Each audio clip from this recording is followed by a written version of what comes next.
ایک بزرگ گزرے ہیں ابن سمہ ان کا نام تھا۔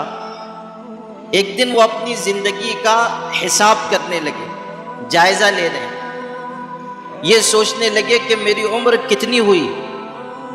حساب لگایا تو پتہ چلا کہ 60 سال عمر ہو گئی۔ کتنے سال؟ 60 سال عمر ہو گئی۔ پھر 60 سال کے دنوں کا حساب لگایا تو پتہ چلا کہ 21,500 دن بنے۔ 60 سال کی زندگی کے 21,500 دن بنے۔ غور کرنے لگے کہ اگر ایک دن کا ایک گناہ پکڑا جائے تو 60 سال کی زندگی میں 21,500 گناہ کا بوجھ میرے اوپر ہے۔ ان گناہوں کے ساتھ میں اللہ سے کیسے ملاقات کروں گا؟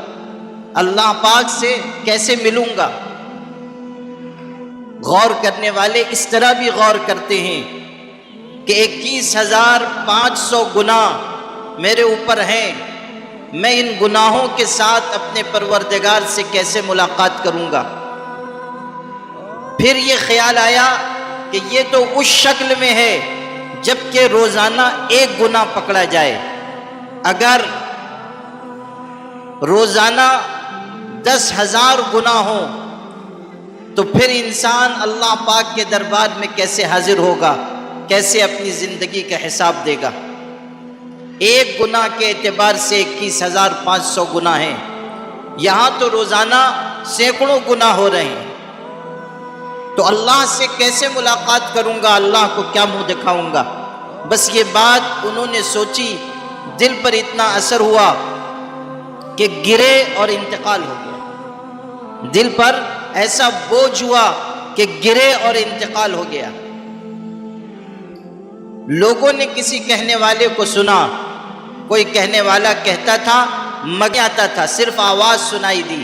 کہنے والے نے کہا اس شخص نے جنت الفردوس کی طرف کیا خوب چھلانگ لگائی ہے، یعنی اس شخص نے اپنا احتساب کر کے، اپنا جائزہ لے کر، اپنے بارے میں غور و فکر کر کے جان دے دی اور اللہ پاک کی بنائی ہوئی جنت کی طرف بڑھ گیا۔ اپنی اصلاح کے بارے میں فکر مند ہوگا جو اپنے آپ کو گناہوں سے بچانے کی محنت کرے گا، جو اللہ تعالیٰ سے ڈرے گا، اس کی خشیت رکھے گا، جنت اسی کا ٹھکانہ ہے۔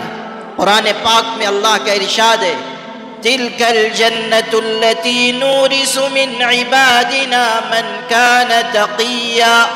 ارشاد ہوا جنت ہم ان لوگوں کو عطا کریں گے اپنے بندوں میں سے جو ہم سے ڈرنے والے ہیں، خوف رکھنے والوں کے لیے اللہ کی بنائی ہوئی جنت ہے، باتیں کرنے والوں کے لیے نہیں، ہوٹل پر بیٹھ کر تبصرہ کرنے والوں کے لیے نہیں، یہاں کی بات وہاں کرنے والوں کے لیے نہیں۔ اللہ کے جتنے وعدے ہیں سب ان لوگوں کے لیے ہیں جو اللہ سے ڈرنے والے ہیں اور گناہ سے بچنے والے ہیں۔ تو اس بات کو ذہن میں رکھیے کہ اگر ہم اصلاح چاہتے ہیں تو اپنی ذات سے ہمیں اس کا آغاز کرنا ہوگا۔